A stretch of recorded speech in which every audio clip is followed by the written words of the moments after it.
Start करते हैं हम लोग अपना यूनिट 8 थर्मल पॉल्यूशन माने उष्मीय प्रदूषण। ठीक है, ये हम लोग का यूनिट 8 है। ठीक, थर्मल पॉल्यूशन।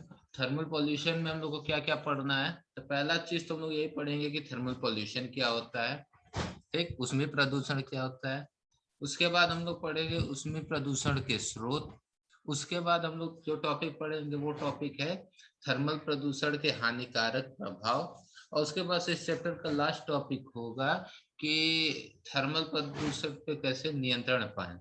ठीक, अगर इंग्लिश में सब टॉपिक की बात करें तो व्हाट इज थर्मल पॉल्यूशन, पहला टॉपिक। Then second topic is source of thermal pollution. Third topic is the harmful effects of thermal pollution, and the last topic is to how to control thermal pollution। ठीक, ये चार topic हम लोग को इस unit में पढ़ना है। ठीक, तो आइए अपने सबसे पहला टॉपिक स्टार्ट करते हैं कि व्हाट इज थर्मल पॉल्यूशन, उष्मीय प्रदूषण क्या है। ठीक है, तो चलिए स्टार्ट करते हैं। तो जैसा डिफिनीशन में लिखा है कि उष्मीय या थर्मल प्रदूषण ऐसी प्रक्रिया है जो पानी की गुणवत्ता को खत्म या कम करके उसके परिवेश के तापमान को बढ़ा देता है। ठीक है ना। तो जैसा कि आपके डिफिनीशन में लिखा है कि उष्मीय प्रदूषण क्या है, तो उष्मीय प्रदूषण एक ऐसा प्रोसेस है, एक ऐसी प्रक्रिया है जो पानी की गुणवत्ता को माने पानी की प्रॉपर्टी को क्या कर देता है, या तो एकदम खत्म कर देता है या तो क्या कर देता है, कम कर देता है। क्लियर है बात, समझ रहे हैं क्या है उष्मीय प्रदूषण? उष्मीय प्रदूषण क्या करता है, पानी की प्रॉपर्टी जो हमारी फिजिकल हुई, केमिकल हुई या बायोलॉजिकल प्रॉपर्टीज जो हैं, उन प्रॉपर्टीज पे क्या इफेक्ट करता है, या तो उसको एकदम खत्म कर देगा या तो उसको क्या कर देगा, मिनिमाइज कर देगा। कैसे? जैसे डिसॉल्व ऑक्सीजन हुआ। ठीक, टेम्परेचर जब इंक्रीज करता है, जब टेम्परेचर बढ़ता है तो पानी में ऑक्सीजन की मात्रा में क्या होने लगती है, कमी होने लगती है। जो डिसॉल्व ऑक्सीजन होते हैं वाटर में, उनकी मात्रा क्या होने लगती है, घटने लगती है। ठीक, पहले तो स्टार्टिंग में क्या हुआ, वाटर में घटना शुरू हुआ, फिर एक समय बाद क्या हुआ कि वाटर में से ऑक्सीजन की मात्रा क्या हो गई, एकदम ही खत्म हो गई। ठीक, तो जिसके वजह से पानी में रहने वाले जो हमारे स्पीसीज हैं, एक्वाटिक स्पीसीज, जैसे मछली हो गया, कछुए हो गए, मगरमच्छ हो गए, या उसमें रहने वाले जो पेड़ पौधे हैं, उन सबको जब ऑक्सीजन की कमी होगी वाटर के अंदर तो उनकी क्या हो जाएगी, डेथ हो जाएगी। जो हमारे एक्वाटिक स्पीसीज हैं उनकी जनजाति क्या होगी, हमारे विलुप्त होने लगेगी, खत्म होने लगेगी। तो ये कुछ हार्मफुल इफेक्ट्स हो जाते हैं थर्मल पॉल्यूशन के। ठीक, अब एक तो मैंने डिसॉल्व ऑक्सीजन की बात कर ली, उसी तरीके से वाटर में हार्डनेस को वो क्या करेगा, बढ़ा देगा। ठीक है, वाटर का टेम्परेचर जब इंक्रीज कर जाएगा तो और भी चीजें इसमें क्या करेंगी, समस्याएं क्रिएट करने लगेंगी। और प्रॉपर्टीज को कम करने के साथ साथ ये क्या कर देता है, पानी के तापमान में भी वृद्धि कर देता है, पानी का टेम्परेचर भी इंक्रीज कर देता है। प्रीवियस क्लासेस में मैंने आप लोग को एक चीज बताया था कि जो भी एक्वाटिक स्पीसीज हैं, एक पानी में रहने वाले जो भी जीव जंतु हैं, एक टेम्परेचर, एक फिक्स टेम्परेचर में ही सरवाइव करते हैं। एक फिक्स टेम्परेचर में वो क्या करते हैं, अंडे देते हैं, अपने बच्चे देते हैं। ठीक, लेकिन जब टेम्परेचर अप एंड डाउन होगा, बढ़ेगा या घटेगा, तो जो उस पानी में रहने वाले जो भी जनजातियां हैं, जो भी जीव जंतु हैं, उन जीव जंतु को क्या होगी, उससे समस्या होगी। ठीक, वो प्रॉपर अंडे नहीं दे पाएंगे, अपने बच्चे जन्म नहीं कर पाएंगे। ठीक, जो भी बाकी हैं वो क्या होंगे, उस पानी में उनकी क्या हो जाएगी, मृत्यु हो जाएगी, क्योंकि टेम्परेचर में वेरिएशन हो रहा है। एक सिंपल सा एग्जांपल आप लीजिए कि जब आप ही के एटमॉस्फेयर में जहाँ लोग रहते हैं, उस एटमॉस्फेयर में टेम्परेचर का वेरिएशन होता है। ठीक, सवेरे ठंडी, शाम में गर्मी, तो कई लोगों का तबीयत खराब हो जाता है। ठीक, क्योंकि टेम्परेचर में वेरिएशन अचानक से होता है ना, कई लोगों का कि फीवर हो जाता है, बुखार हो जाता है, खांसी हो जाती है, सर्दी हो जाती है। तो उसी तरीके से जब पानी के अंदर सडन टेम्परेचर चेंज होता है तो जो उसके अंदर रहने वाले जीव जंतु वो भी उससे प्रभावित होते हैं, उनको बीमारियां होती हैं और उनसे उनकी क्या हो जाती है, मृत्यु हो जाती है। ठीक। तो ये तो बात हुई कि किस तरीके से अचानक से उसमें टेम्परेचर चेंज होगा, तो उससे क्या क्या चेंज हो जाएगा। पहला तो हमारी गुणवत्ता चेंज हो जाएगी, जिसका मैंने एग्जांपल दिया कि डिजोल्व ऑक्सीजन की मात्रा चेंज हो जाएगी। डिजोल्व ऑक्सीजन चेंज होगा तो बीओडी सीओडी पे इफेक्ट पड़ेगा। देन हमारा हार्डनेस पे इफेक्ट पड़ेगा, फ्लोराइड पे इफेक्ट पड़ेगा, कई चीजों पे हमारे इसके वजह से हार्मफुल इफेक्ट्स पड़ेंगे। उसके साथ ही साथ वाटर में रहने वाले जो जीव जंतु उन पे प्रभाव पड़ेगा, उनकी जनजातियां विलुप्त होने के कगार पे आ जाएंगे। ठीक। तो यह थर्मल परमाणु नाभिकी, कोयले कारखाने, तेल क्षेत्र जनरेटर कारखाने जैसे विभिन्न औद्योगिक संयंत्र द्वारा शीतलन पानी के प्रयोग करने से होता है। अब देखिए ये होता कैसे है थर्मल पोल्यूशन। कोई हमारी इंडस्ट्री है, ठीक, उस इंडस्ट्री में वो पानी गया, ठीक, पानी का यूज किया गया तो वो पानी क्या हो गया, गर्म हो गया। चाहे वो हम जनरेटर में यूज कर रहे हैं, चाहे हम मशीन में यूज कर रहे हैं, किसी भी प्रोसेस में कर रहे हैं, ठीक ना। वो पानी जब इंडस्ट्री में गया तो इंडस्ट्री में जाने के बाद से वो क्या होगा, जनरेटर में डाला गया या किसी मशीन में डाला गया तो उसमें वो पानी गर्म हुआ। अब उस गर्म पानी को इंडस्ट्रीज क्या करती है, सीधा ले जाके किसी वाटर के सोर्स में डिस्पोजल कर देती है, गिरा देती है। चाहे वो रिवर हुआ, चाहे वो पॉन्ड हुआ, चाहे वो लेक हुआ, सीधा ले जाके उसमें हमने क्या कर दिया, डिस्पोजल कर दिया, उसको गिरा दिया। अब जब गिराया तो वाटर का उस समय प्रेजेंट टाइम पे टेम्परेचर कुछ और था, लेकिन जब जैसे ही जो इंडस्ट्री से गर्म पानी आया, जिसको बिना ठंडा किए हम ला के वाटर के सोर्स में मिक्स कर रहे हैं, तो अच्छा उसी टाइम क्या हुआ, सडन क्या हो गया, वाटर का टेम्परेचर इंक्रीज कर गया। अभी मैंने बताया कि जैसे ही सडनली वाटर का टेम्परेचर इंक्रीज करेगा तो उसमें जो भी रहने वाले जीव जंतु हैं, जो भी उसमें रहने वाले पेड़ पौधे हैं, वो उनसे क्या होंगे, प्रभावित होंगे। जिसका मैंने एक एग्जांपल भी दिया कि जब आपके एटमॉस्फेयर में सडन टेम्परेचर चेंज होता है, जैसे इसी समय आज देखिए कितनी बारिश हो रही है, ठीक, अभी यही बारिश रुक के और धूप हो जाए तो ये क्या होगा, टेम्परेचर का वेरिएशन होगा ना। ठीक, अभी टेम्परेचर आपका मान लीजिए, एक एग्जांपल ले ले रहे हैं कि 20 है, ठीक, 20 डिग्री सेल्सियस, लेकिन अभी बारिश ये रुक के आधे घंटे बाद धूप हो जाए तो जाहिर सी बात है कि 1 घंटे 2 घंटे बाद ये टेम्परेचर 20 से बढ़ के 30 पहुंच जाएगा। तो आपका टेम्परेचर वेरिएशन हो गया ना 1 2 घंटे में, कि अभी 20 है लेकिन 2 घंटे बाद ये टेम्परेचर 30 हो गया। इसी टेम्परेचर वेरिएशन से आप लोग देखते होंगे कि कई लोगों की तबीयत खराब हो जाती है। ठीक, आप ही घर में ऐसे कई लोग होंगे कि सडन टेम्परेचर वेरिएशन से उनकी तबीयत क्या होती है, खराब हो जाती है। तो वही सेम कॉन्सेप्ट यहाँ पे भी है कि जैसे ही सडन चेंज होगा टेम्परेचर में, जो भी एक्वाटिक मटेरियल, एक्वाटिक स्पीसीज हैं उस पानी में रहने वाले, वो आपके क्या होंगे, प्रभावित होंगे। ठीक, तो यही चीज ये समझाने की मैं कोशिश कर रहा था एक एग्जांपल के साथ आप लोगों को।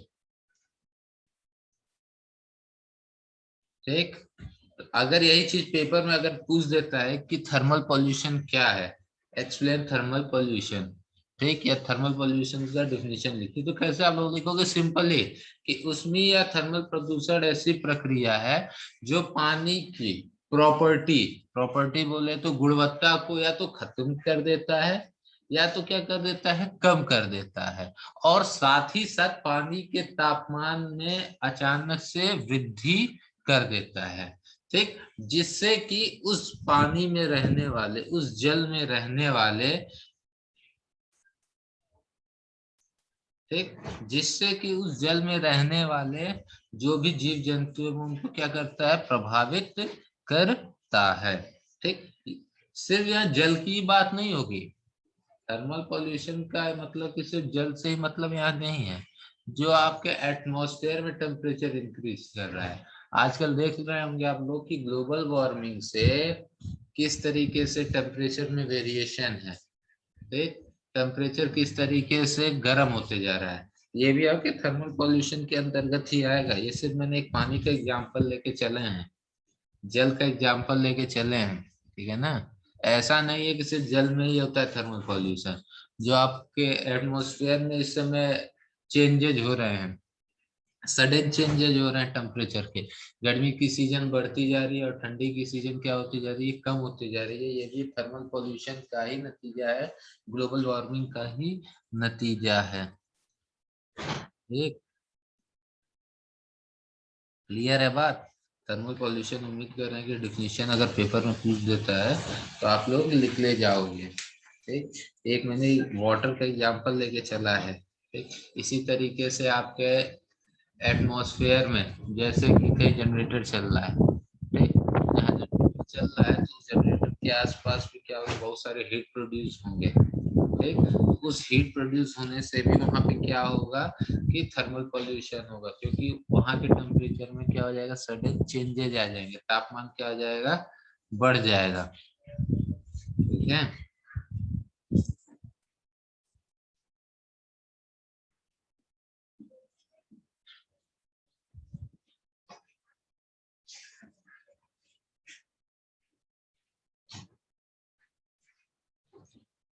एक चीज और आप लोग जान ही रहे हैं, ग्लोबल वार्मिंग थर्मल पॉल्यूशन की वजह से जो हमारे ग्लेशियर हैं, जो हमारे ग्लेशियर है वो भी क्या हो रहा है, पिघल रहा है।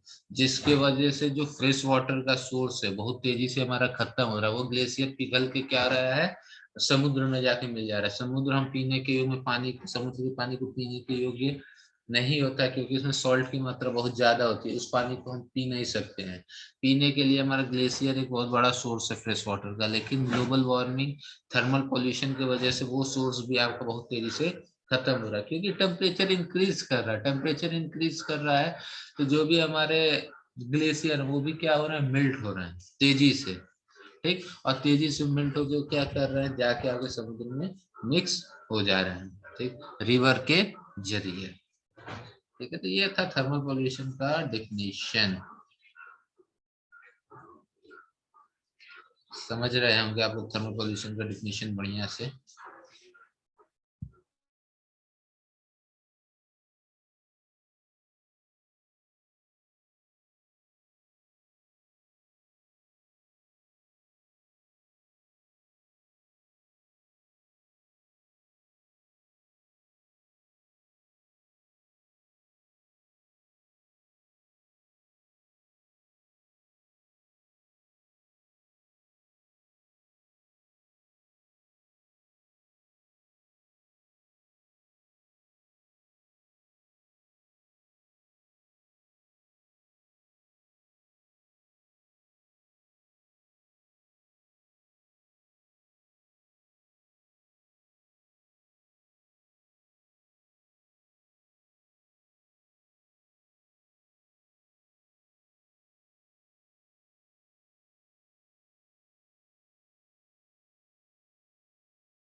चलिए, जो अगला टॉपिक है वो हम लोग का, उसमें प्रदूषण के स्रोत, सोर्स ऑफ थर्मल पॉल्यूशन।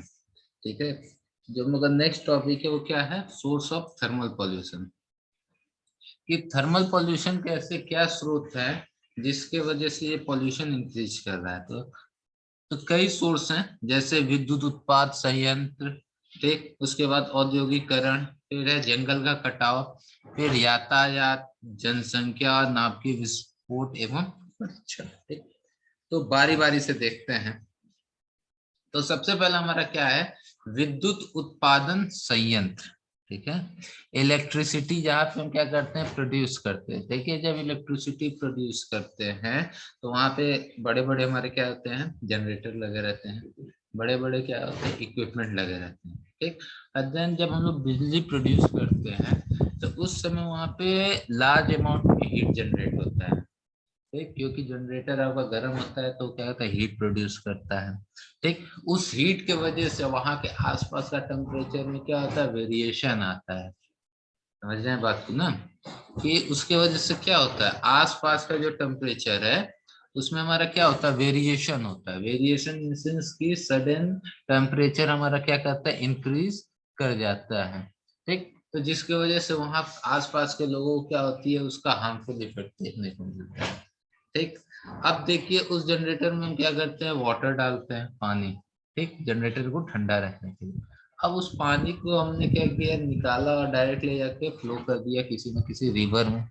ठीक, तो उसके वजह से क्या हो गया कि रिवर के टेम्परेचर में इंक्रीज होगा, सडन चेंज हुआ। उस सडन चेंज से क्या हुआ, जो भी स्पीसीज है वो उससे प्रभावित होंगे, मछली हो गए, मगरमच्छ हो गया, या कछुआ हो गया, केकड़ा हो गया, जो भी है जीव जंतु, वो क्या होंगे, उससे प्रभावित होंगे।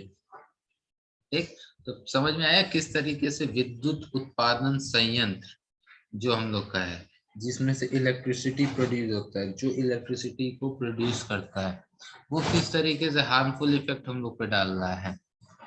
एक, अगर कोई सोलर प्लांट है, उसके वजह से भी ऐसा इफेक्ट होता है, क्योंकि सोलर क्या होता है कि सोलर प्लेट पे गिरती है किरणें, देन वो क्या करता है, कन्वर्ट करता है जो उसमें जनरेटर लगा रहता है उसको। ठीक, तो उसके वजह से फिर वहां पे हीट जनरेट होता है। तो ऐसे कारण है, ठीक, विद्युत उत्पादन संयंत्र में। ठीक, देन हमारा है दूसरा, औद्योगिकरण। ठीक है, दूसरा हमारा क्या है, औद्योगिकरण, इंडस्ट्रियलाइजेशन।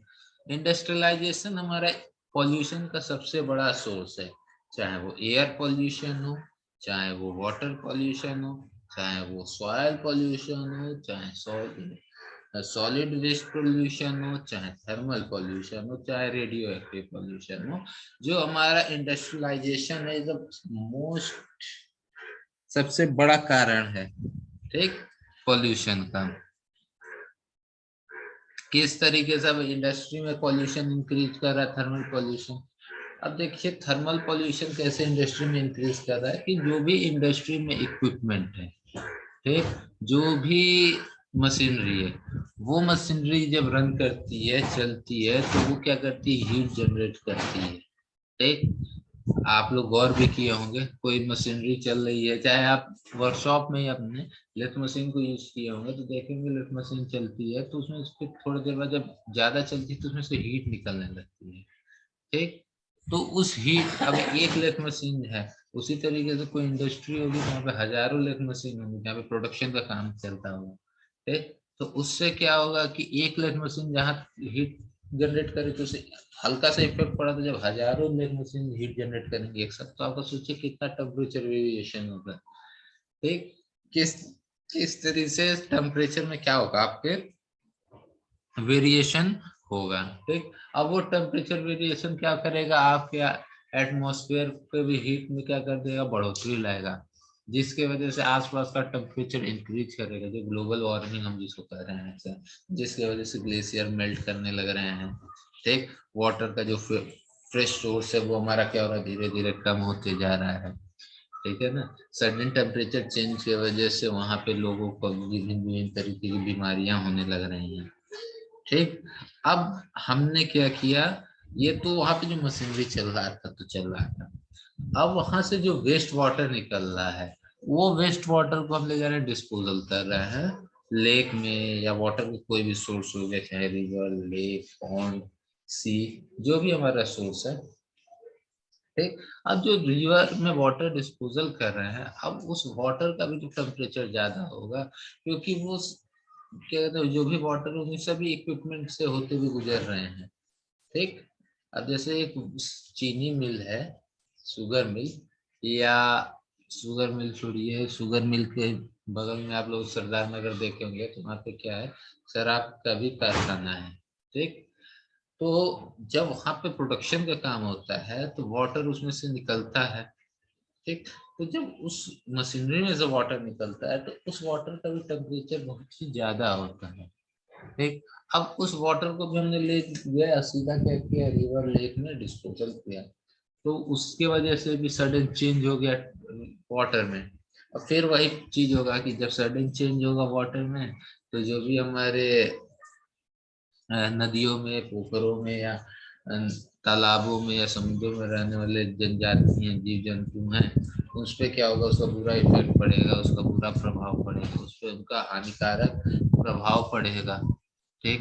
उनकी मात्रा क्या होगी, घटने लगेगी, कम होने लगेगी। तो ये सब औद्योगिकरण की वजह से कुछ कारण है, औद्योगिकरण का कुछ नुकसान है। ठीक है।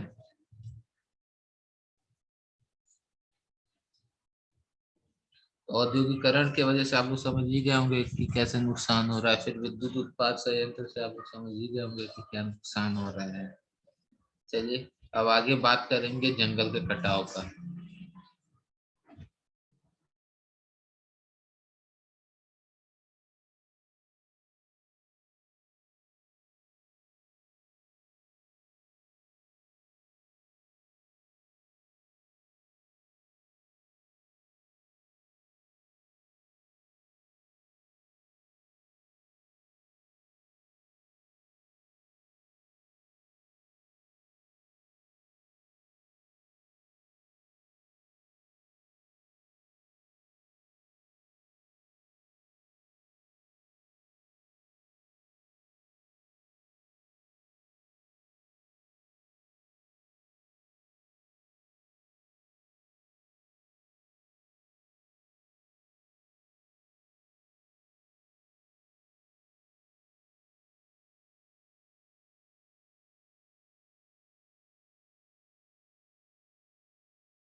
चलिए जंगल के कटाव की बात करते हैं। तो किस तरीके से जंगल के कटने या पेड़ पौधे के कटने से टेम्परेचर में वेरिएशन हो रहा है, ये भी देखते हैं। ये चीज मैंने जब आप लोग एयर पोल्यूशन पढ़ाया था तो भी ये बताया था। ठीक, देखिए पेड़ और मानव के बीच में बहुत बड़ा एक संबंध है। किस तरीके से, अगर पेड़ नहीं रहेगा तो भैया हम लोग भी नहीं रहेंगे। किस तरीके से देख लीजिए, हमको ऑक्सीजन की जरूरत है जो हमको पेड़ से मिलता है। क्यों? क्योंकि हम कार्बन डाइऑक्साइड रिलीज करते हैं और ऑक्सीजन को कंज्यूम करते हैं। उसी के विपरीत जो हमारा पेड़ है वो क्या करता है, ऑक्सीजन रिलीज करता है, कार्बन डाइऑक्साइड को कंज्यूम करता है। मतलब कि जो पेड़ है वो हमारे एटमॉस्फेयर में कार्बन डाइऑक्साइड और ऑक्सीजन के बैलेंस को बनाए रखता है। ठीक है ना। अब देखिए पेड़ की जब कमी होगी, पेड़ की हम क्या करेंगे, कटाई करते चल जाएंगे, तो ऑक्सीजन की मात्रा तो कम होगी ही होगी, साथ ही में लार्ज अमाउंट में हम क्या कर रहे हैं, कार्बन डाइऑक्साइड रिलीज कर रहे हैं, छोड़ रहे हैं। अब कोई कार्बन डाइऑक्साइड को कंज्यूम करने वाला है ही नहीं इस धरती पे, पेड़ के अलावा, जो उस कार्बन डाइऑक्साइड को क्या करे, खपत करे। ठीक, तो उससे क्या होगा कि हमारे एटमॉस्फेयर में, हमारे एनवायरनमेंट में कार्बन डाइऑक्साइड की मात्रा क्या हो जाएगी, बढ़ जाएगी। कार्बन डाइऑक्साइड की मात्रा क्या होगी, इंक्रीज कर जाएगी। और एक चीज मैंने आपको पहले ही बताया है कि जब कार्बन डाइऑक्साइड की मात्रा बढ़ेगी तो तब आपके एटमॉस्फेयर में टेम्परेचर क्या करेगा, इंक्रीज कर जाएगा। वातावरण में जो तापमान है उसमें बढ़ोतरी हो जाएगी, क्योंकि कार्बन डाइऑक्साइड क्या कर देता है, टेम्परेचर को इंक्रीज कर देता है। ठीक, अब जब टेम्परेचर इंक्रीज किया तो वही थर्मल पोल्यूशन हुआ, और थर्मल पोल्यूशन हुआ तो फिर वही टेम्परेचर इंक्रीज करने से ग्लेशियर पिघलेंगे। ठीक, सडन चेंज होने की वजह से गर्मी के सीजन बढ़ेंगे, ठंडी के सीजन कम होगा। ये सारी हमको समस्याएं फेस करनी पड़ेंगी।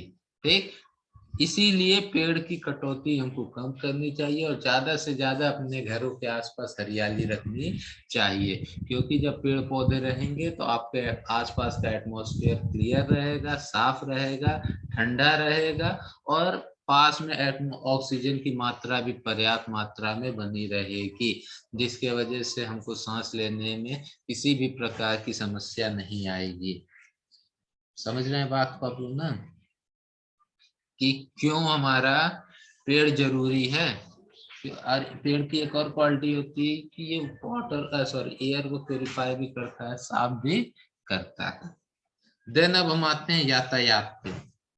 यातायात में हमारा क्या आ जाएंगे, व्हीकल्स आ जाएंगे, जैसे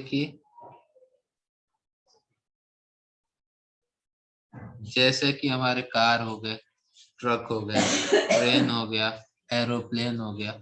ये सब हमारे क्या है, यातायात है, जिससे हम ट्रेवल करते हैं। और एक चीज सब जान रहे हैं कि इन यातायात में फ्यूल होता है, और फ्यूल जब बर्न होता है तो इसमें से धुएं निकलते हैं, और धुआं में हमारे हार्मफुल गैसेस, जिसमें carbon dioxide, sulphur dioxide, carbon monoxide जैसे जहरीले गैस होते हैं। और जब लार्ज अमाउंट में धुआं निकलेगा तो वो क्या करेगा, आपके एटमॉस्फेयर में कार्बन की मात्रा की बढ़ोतरी करेगा। और जैसे कि मैंने अभी बताया कि जैसे कार्बन की मात्रा हमारे एटमॉस्फेयर में बढ़ेगी, वैसे ही टेम्परेचर आपके एटमॉस्फेयर का क्या कर जाएगा, इंक्रीज कर जाएगा। और टेम्परेचर इंक्रीज करेगा तो फिर वही बात कि थर्मल पोल्यूशन वाला केस हमारा आ जाएगा। टेम्परेचर इंक्रीज किया तो मेल्टिंग ऑफ ग्लेशियर जैसी प्रॉब्लम आएगी।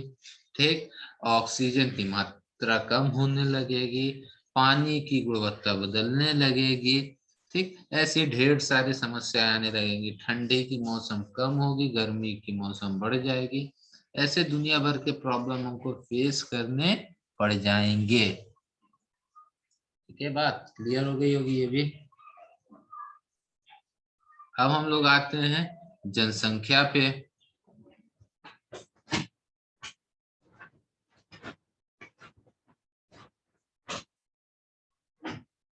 अब हम लोग बात करेंगे कि जनसंख्या की वजह से किस तरीके से एटमॉस्फेयर में वेरिएशन हो रहा है, जनसंख्या किस तरीके से हमारे वेरिएशन ला रहा है। चलिए अब देखिए, जैसे जैसे पॉपुलेशन इंक्रीज होगा, ठीक, कोरिलेट करते भी बढ़िया से कि जैसे जैसे पॉपुलेशन इंक्रीज होगा, ठीक, एक एग्जांपल लेते हैं कि एक मोहल्ले में पहले 100 लोग थे, लेकिन उस मोहल्ले की पॉपुलेशन इंक्रीज की, अब वहाँ 1000 लोग हो गए। जब पहले वहाँ 100 लोग थे तो मैंने 100 घर था, तो 100 क्या कहते हैं गाड़ियां होंगी, 100 घर में खाना बन रहा होगा, ठीक। अब 100 गाड़ियां होंगी तो 100 ही गाड़ियां होंगी तो 100 गाड़ी चलेंगे रोड पे, तो उससे जो धुआं निकलेगा वो कम निकलेगा। घर में खाना बन रहा है तो वहां से जो धुआं निकलेगा कम निकलेगा, जिसके वजह से टेम्परेचर का वेरिएशन क्या हो, कम होगा। लेकिन अब उसी मोहल्ले में 1000 घर हो गए, 1000 घर हुए तो 1000 गाड़ियां हुई, 1000 घर है तो हजारों घर में खाना बनेंगे, 1000 गाड़ियां चलेंगी तो उस 1000 गाड़ियों से धुआं निकलेगा, जिसमें से कार्बन डाइऑक्साइड की मात्रा क्या होगी, और इंक्रीज करेगी। तो जो टेम्परेचर जो होगा वेरिएशन और बढ़ जाएगा, टेम्परेचर में चेंजेस क्या होंगे, सडन चेंजेस और बढ़ जाएंगे। खाना बनेगा तो वहां से भी धुआं निकलेगा, ठीक। तो वहां से भी क्या होगा, आपका पॉल्यूशन इंक्रीज करेगा। एक मैंने एक एग्जांपल लेके आप लोग को समझाया है कि किस तरीके से जनसंख्या की वजह से हमारा थर्मल पॉल्यूशन होता है, हो रहा है, ठीक। जितना ज्यादा कम पॉल्यूशन, जितना ज्यादा कम जनसंख्या उतना कम पॉल्यूशन का सोर्स, और उतना ही कम हमारा क्या होगा, थर्मल पॉल्यूशन होगा। कम लोग होंगे तो कम फैक्ट्रीज भी होंगी। जो मेट्रोपॉलिटन सिटीज हैं वहाँ ज्यादा फैक्ट्री है क्योंकि वहाँ जनसंख्या ज्यादा है, ठीक, इसीलिए वहाँ पॉल्यूशन ज्यादा है। जहाँ कम लोग होंगे वो चीज भी कम होगी, इंडस्ट्री भी कम होगी, व्हीकल्स भी कम होंगे, ठीक, पेड़ पौधे ज्यादा रहेंगे, ठीक, ये सब चीजें वहां रहेंगी, ठीक। जैसे जैसे लोग बढ़ेंगे पेड़ काटेंगे अपना घर बनाते जाएंगे तो पेड़ की भी कमी होगी, व्हीकल्स भी ज्यादा रहेंगे, इंडस्ट्रीज भी वहां ज्यादा रहेंगी, तो जिसकी वजह से पॉल्यूशन आपका बढ़ना लाजमी सी बात है। और कौन सी पॉल्यूशन की इस समय हम बात कर रहे हैं, थर्मल पॉल्यूशन की। अब आते हैं नाभिकीय विस्फोट एवं परीक्षण। देखिए जब भी हम न्यूक्लियर परीक्षण करेंगे या न्यूक्लियर बम फूटेगा या तो वहां पे क्या होगा, लार्ज अमाउंट में हीट जनरेट होगा। या किसी भी आप विस्फोट देख लिया, आप छोटा सा एक दिवाली में बम फोड़ते हैं तो उसमें से भी कितना विस्फोट होता है, अभी कितना हीट निकलती है। तो यहाँ तो न्यूक्लियर बम की बात हो रही है या न्यूक्लियर परीक्षण की बात हो रही है, तो वहां पे आप सोचिए कितना अमाउंट में हीट जनरेट होगा, और उस हीट जनरेट होने की वजह से वहाँ क्या होगा, टेम्परेचर में सडन चेंजेस होंगे, बहुत सारी समस्याएं होंगी, ठीक। तो आज हम लोग थर्मल पोल्यूशन में यही 2 टॉपिक रखेंगे, और जो नेक्स्ट क्लास पढ़ेंगे उसमें बाकी 2 टॉपिक को हम क्या करेंगे, समाप्त करेंगे। तो आज हम लोग इतना ही रखते हैं, चलिए।